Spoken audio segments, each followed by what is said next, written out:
Good evening.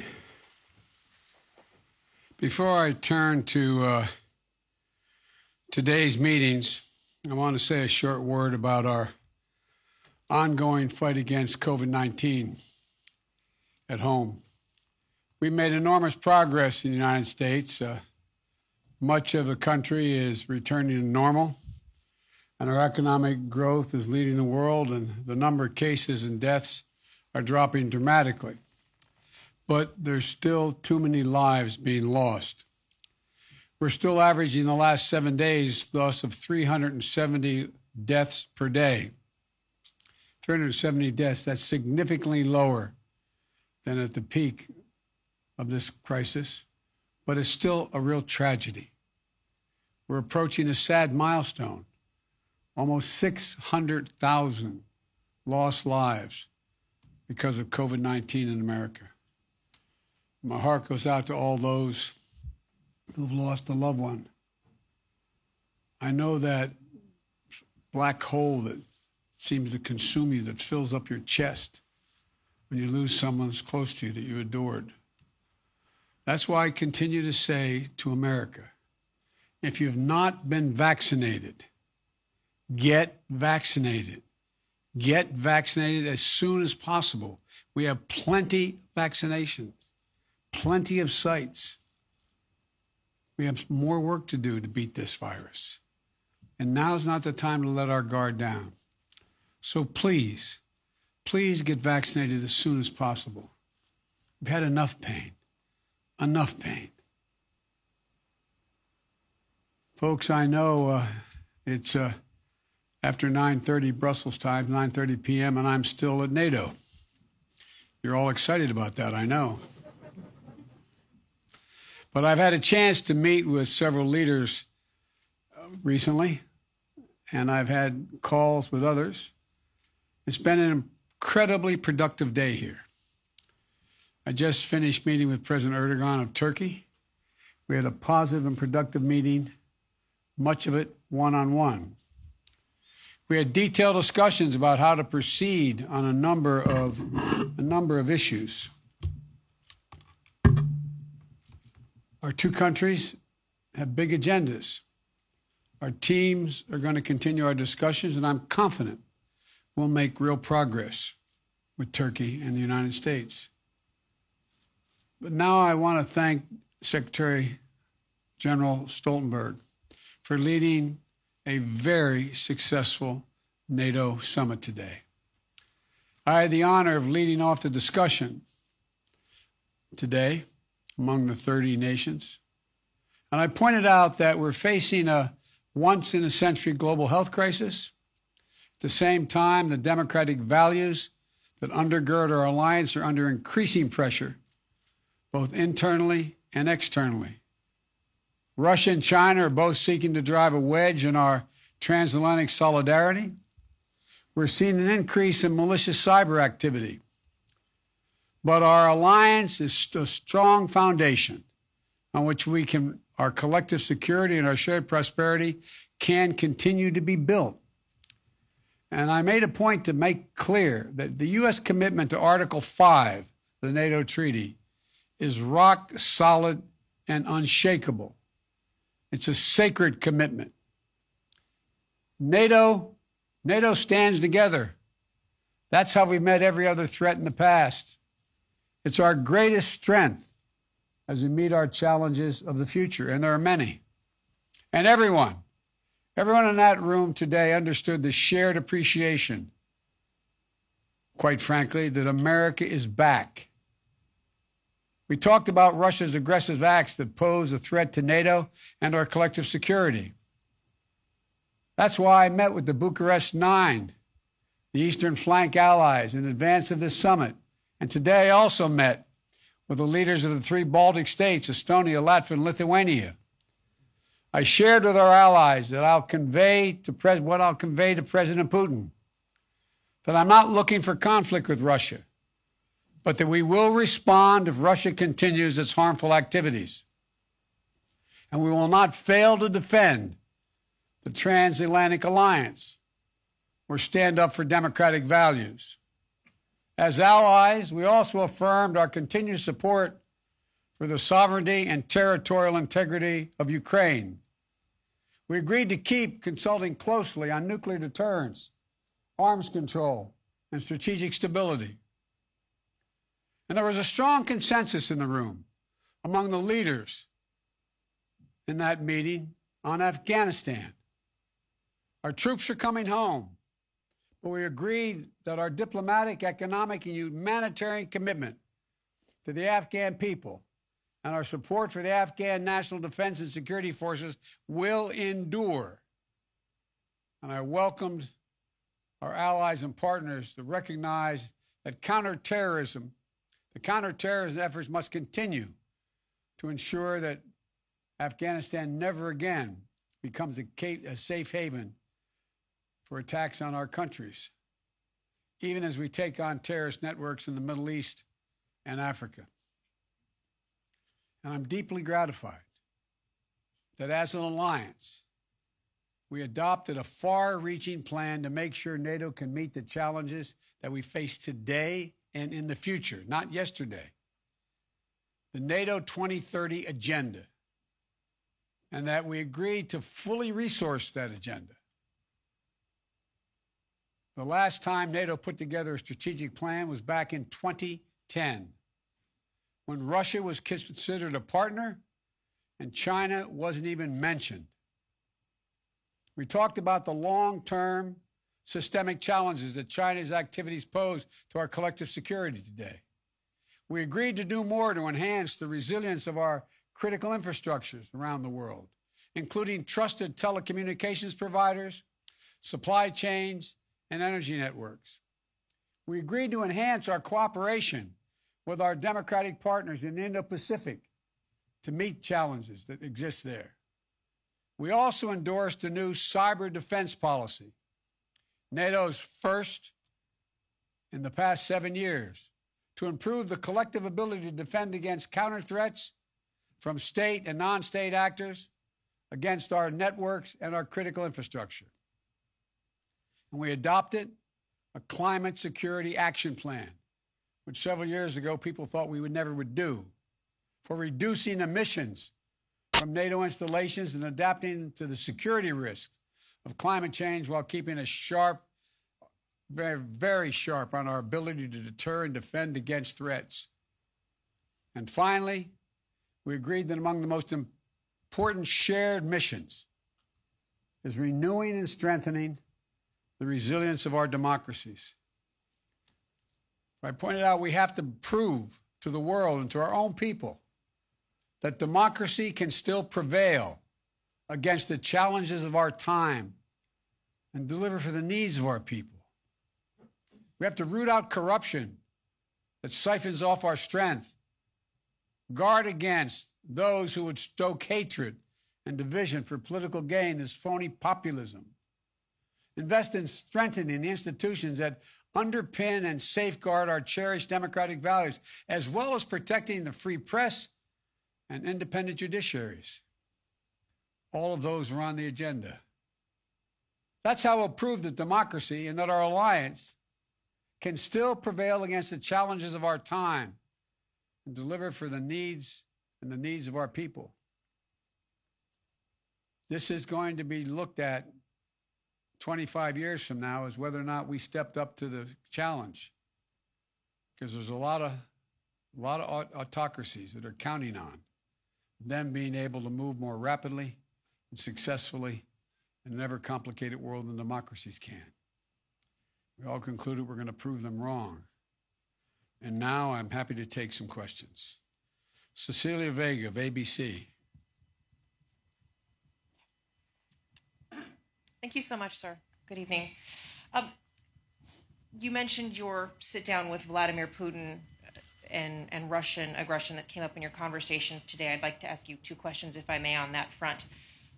Is it your sense walking into this meeting that Americans back home shouldn't expect much in terms of an outcome? Could you provide some specifics on what a successful meeting would look like to you? Are there going to be specific concessions you want Putin to make? And then I'll just give you my follow-up right now. You've met Vladimir Putin before. What have you learned about him that informs how you approach this sit down with him? And what's your mindset walking into a meeting with a former KGB agent who you've said has no soul? I'll tell you all that when it's over. Look, I've been doing this a long time. The last thing anyone would do is negotiate in front of the world press as to how he's going to approach a critical meeting with another adversary and or someone who could be an adversary. It's the last thing I'm going to do. But I will tell you this. I'm going to make clear to President Putin that there are areas where we can cooperate if he chooses. And if he chooses not to cooperate and acts in a way that he has in the past relative to cybersecurity and some other activities, then we will respond. We will respond in kind. There need not be. We should decide where it's in our mutual interest, in the interest of the world, to cooperate and see if we can do that. And the areas where we don't agree, make it clear what the red lines are. I have met with him. He's bright. He's tough.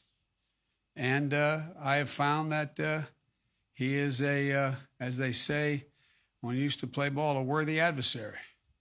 But the fact is that I will be happy to talk with you when it's over, not before, about what the discussion will entail. Nancy Cordes, CBS. Thank you, Mr. President. I also have two questions about Vladimir Putin. The first is, have any of the world leaders you've met with this week expressed concern that by meeting with President Putin this early in your presidency, that it'll look like you're rewarding him? What's your second question? The second question is what it will mean for the U.S.-Russia relationship if Alexei Navalny were to die or be killed in prison. Every world leader here as a member of NATO that spoke today, and most of them mentioned it, thanked me for meeting with Putin now.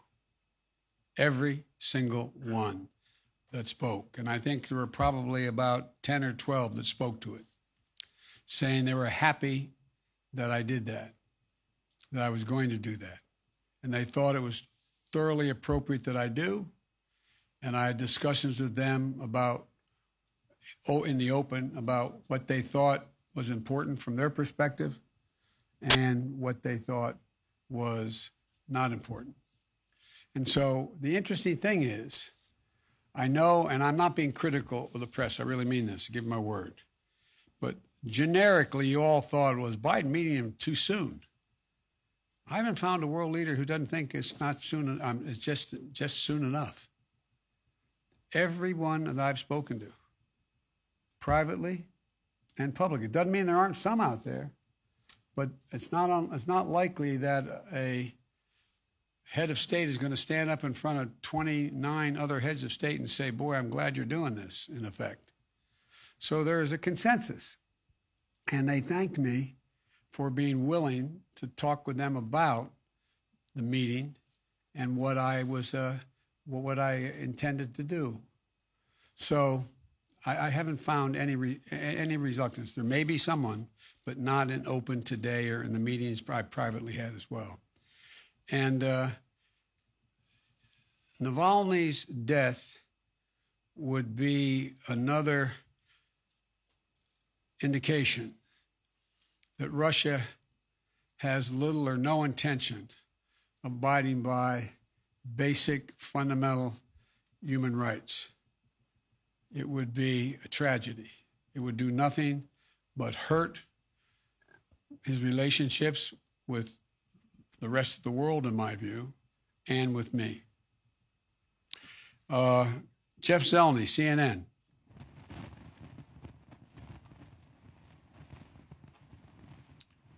Sir, good evening. Thank you. In a weekend interview, Vladimir Putin laughed at the suggestion that you had called him a killer.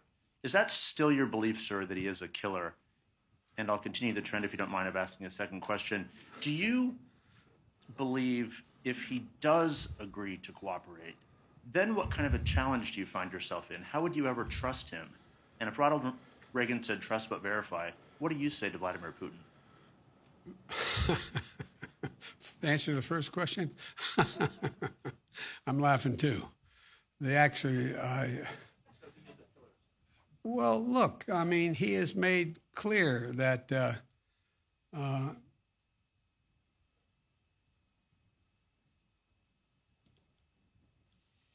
answer is, I believe he has in the past essentially acknowledged that he was, there are certain things that he would do or did do. But look, when I was asked that question on air, I answered it honestly. But it's not much of a, I don't think it matters a whole lot in terms of this next meeting we're about to have.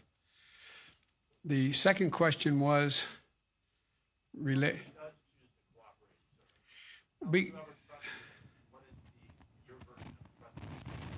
I'd verify first and then trust. In other words, everything would have to be shown to be actually occurring. It's not about, trusting. It's about agreeing. When you write treaties with your adversaries, you don't say, I trust you. You say, this is what I expect. And if you violate the agreement you made, then the treaty's off, the agreement's off.